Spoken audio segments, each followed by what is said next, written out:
Distance जो इस case में कोन का सेंट्रल एक्सिस है और बॉल के मूव होने की स्पीड। अगर आप इनमें से कोई एक भी चीज चेंज करते हैं तो बाकी दो को भी चेंज होना होगा ताकि टोटल मोमेंटम सेम रहे। क्योंकि ग्रेविटी की वजह से बॉल कोन में नीचे की तरफ जा रहा है, इसका मतलब ये है कि कर्व छोटी होती जा रही है।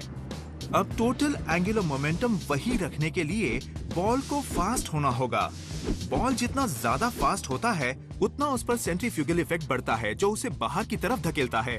मगर क्योंकि ये एक कोन है इसलिए बॉल बाहर जाने के बजाय ऊपर की तरफ जाता है। अब ये सर्कस है मगर साइंस के साथ। इतने सालों में मैंने सीखा कि अपनी बॉडी के साथ जगल करने के बजाय अपने दिमाग के साथ जगल करना हर तरह से बेहतर होता है।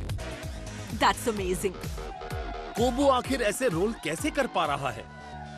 जब हम आगे चलते हैं तो जमीन को पीछे की तरफ धकेलते हैं और जमीन का रिएक्शनरी फोर्स हमें आगे धकेलता है। कोबो को उल्टा करना पड़ रहा है क्योंकि वो जमीन को नहीं टायर को पुश कर रहा है और टायर फिर जमीन को पुश कर रहा है। इसलिए आगे बढ़ने के लिए उसे उल्टे पैर चलना पड़ रहा है जिससे फिर टायर जमीन को धकेल कर आगे की तरफ बढ़ रहा है। व्हील के ऊपर बैलेंस बनाए रखने के लिए कोबो को अपना सेंटर ऑफ मास बिल्कुल उसी पॉइंट के ऊपर बनाकर रखना पड़ेगा जिस पॉइंट पर टायर जमीन के साथ कांटेक्ट में आता है। टायर के चलने पर कोबो अपने सेंटर ऑफ मास को थोड़ा आगे ले जाकर कांटेक्ट पॉइंट से थोड़ा आगे रखता है ताकि वो हमेशा टायर से मामूली सा आगे की ओर रहे।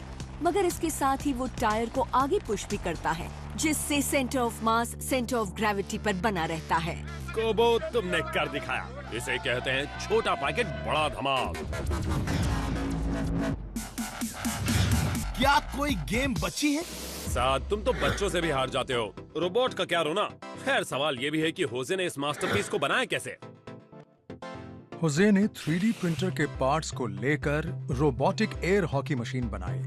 3D प्रिंटर नोजल को XY प्लेन में पोजीशन करते हुए काम करता है। उन्होंने भी यहाँ वही किया है और रोबोट के पुशर को XY प्लेन में रखा है। होजे एक वीडियो गेम कंसोल के कैमरा को यूज कर रहा है जो उसने इस एयर हॉकी फील्ड के ऊपर लगाया है। ये कैमरा 1 सेकंड में 60 इमेजेस लेता है और इंफॉर्मेशन को उस सॉफ्टवेयर में भेजता है जिसे होजे ने खुद बनाया है। कंप्यूटर डेटा को एनालाइज करता है और सिर्फ 2 फ्रेम्स की मदद से वो पक की एग्जैक्ट पोजीशन बता सकता है और ये भी कि पक कितना फास्ट आ रहा है। और ये भी पता लगा सकता है कि पक वॉल से टकराने वाला है या नहीं और अगर टकराए तो किस तरफ जाएगा। तो ये थी दिमाग की बात। मगर ये सारा सेटअप काम कैसे करता है? 3 अलग मोटर्स इस पुशर को टेबल पर मूव कर रहे हैं। 2 मोटर्स एक साथ काम करते हुए पुशर को टेबल पर आगे और पीछे ले जाते हैं। वही एक मोटर पुशर को साइड टू साइड ले जाने का काम करता है। ये रोबोट इतना कमाल का इसलिए है क्योंकि ये स्ट्रेटेजी भी बना सकता है। तो पक को सिर्फ ब्लॉक करने के बजाय ये रोबोट ये भी समझता है कि उसे कब स्ट्राइक करना है। इसमें 3 मोड्स हैं। पहला है डिफेंस जिसमें रोबोट पक को ब्लॉक करता है। दूसरा है डिफेंस एंड अटैक, रोबोट पक को रोककर उसे अपोनेंट के गोल के पास हिट करता है। और तीसरा है वो मोड जिसमें रोबोट रियलाइज करता है कि पक उसके गोल के आसपास नहीं है, इसलिए वो डिफेंडिंग छोड़कर अटैकिंग मोड में आ जाता है और स्कोर करने की कोशिश करता है। इसके साथ ही होजे ने कर दिखाया। अब कोई तो होगा जो मेरे सामने एयर हॉकी में टिक पाएगा। गोल के बिना फिशिंग कैसे करते हैं?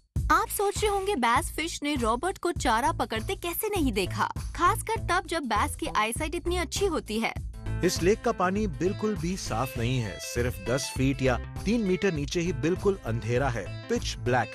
तो हो सकता है मछली रॉबर्ट को ना दिख पाई हो। अच्छा, अगर पानी इतना ही काला है तो बैस को चारा कैसे नजर आया? बैस शायद अपने दूसरे सेंसेस जैसे कि स्मेल और हियरिंग की मदद से चारे तक आई होगी। बैस के सिर की साइड पर नाक है जिससे वो 25 फुट दूर मौजूद शिकार को भी सूंघ सकती है और वो 100 फुट दूर से यानी 30 मीटर तक के डिस्टेंस से सुन सकती हैं। बैस अपने इंटरनल ईयर्स की मदद से तो आवाजें सुनते ही हैं, लेकिन उनके पास एक्सटर्नल ऑर्गन भी है जिसे लैटरल लाइन कहते हैं। ये लाइन इनकी जिल से टेल तक जाती है। इस पर कुछ पोज बने हैं जिसमें जिलेटिन जैसी चीजें और बाल जैसे स्ट्रक्चर्स होते हैं। इसलिए जब कोई चीज पानी में हिलती है तो इससे बैस के ये बाल मूव होते हैं जिससे वो साउंड डिटेक्ट कर पाते हैं। रॉबर्ट चारे को पानी में हिला रहे हैं जिससे पानी के अंदर वाइब्रेशंस पैदा हो रही हैं, जिन्हें बैस फिश अपना शिकार समझ रही हैं, इसीलिए करीब आ रही हैं। जैसे ही बैस चारे की तरफ मुंह खोलते हुए आती है, रॉबर्ट पानी में हाथ डालता है और उसके मुंह को पकड़कर उसे ऊपर खींच लेता है। रॉबर्ट ने कर दिखाया।